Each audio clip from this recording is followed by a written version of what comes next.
उत्तर भारत के एक कोने में पहाड़ियों और घने जंगलों के बीच बसा हुआ एक छोटा सा गांव था जिसका नाम था दीपवन।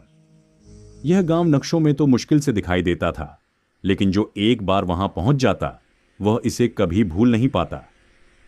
दीपवन की सबसे बड़ी खासियत यह थी कि यहां रात होते ही जंगल अजीब ढंग से चमकने लगता था। पेड़ों की शाखाओं के बीच नीली, हरी और हल्की सुनहरी रोशनियां तैरने लगती थीं, जैसे जंगल खुद सांस ले रहा हो। गांव के बड़े बुजुर्ग हमेशा कहते थे कि यह जंगल साधारण नहीं है।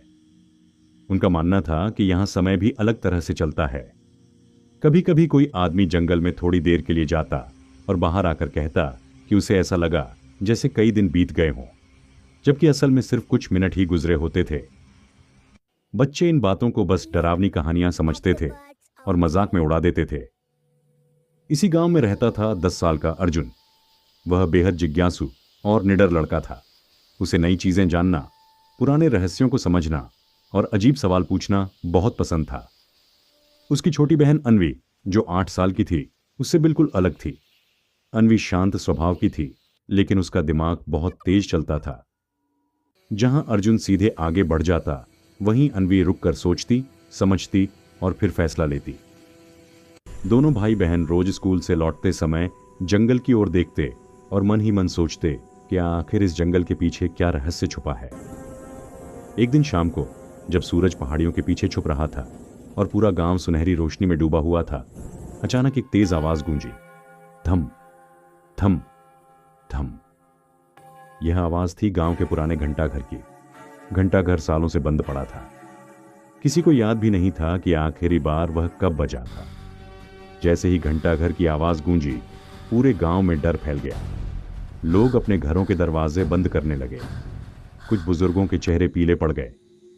वे फुसफुसाकर कहने लगे कि जब जब घंटाघर बजा है, तब तब कुछ न कुछ अजीब जरूर हुआ है।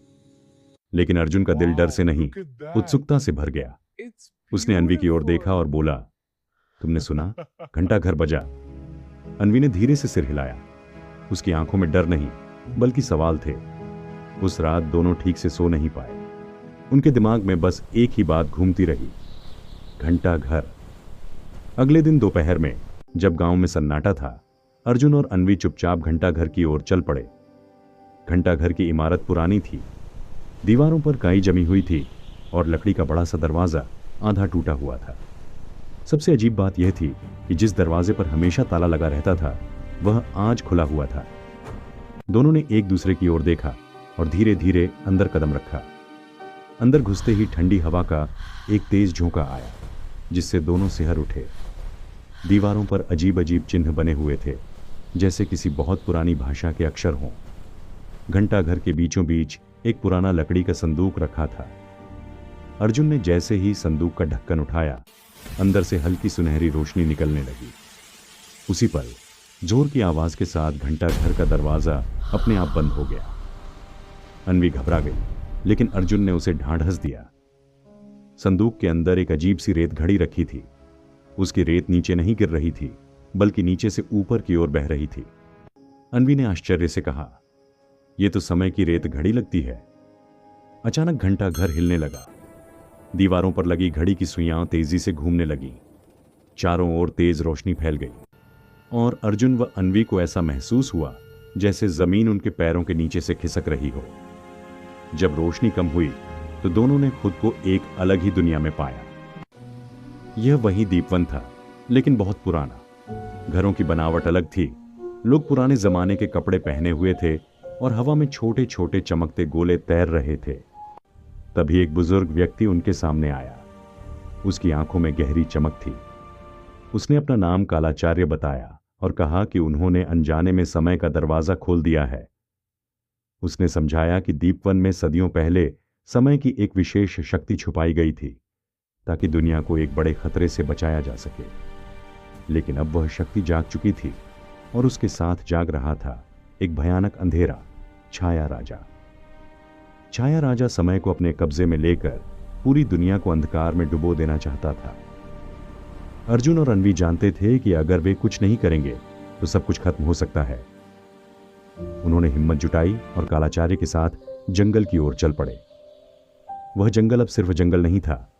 वहां पेड़ फुसफुसाते थे, रास्ते बदलते थे और हर कदम पर नई पहेलियां सामने आती थीं। कई बार जमीन गायब हो जाती, कई बार रास्ता खुद ब खुद घूम जाता, लेकिन अर्जुन की हिम्मत और अन्वी की समझदारी उन्हें आगे बढ़ाती रही। आखिरकार वे एक ऐसे पुल पर पहुंचे जो हवा में टिका हुआ था।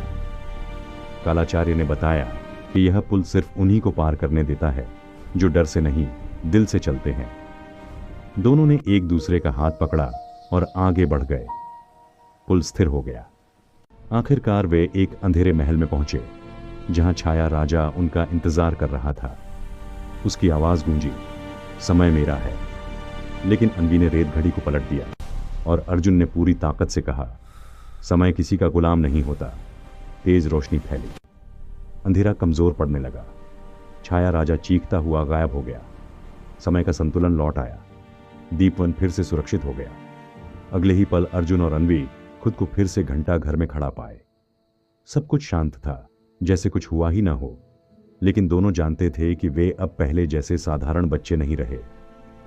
और दीपवन अब भी अपने रहस्य छुपाए हुए था। दोस्तों, अगर आपको यह वीडियो थोड़ी सी पसंद आई है तो वीडियो को लाइक करके अपने व्हाट्सएप ग्रुप में शेयर कर दीजिए।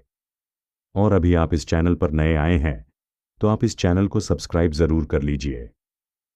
आपको ऐसी वीडियो रोज देखने को मिलेगी।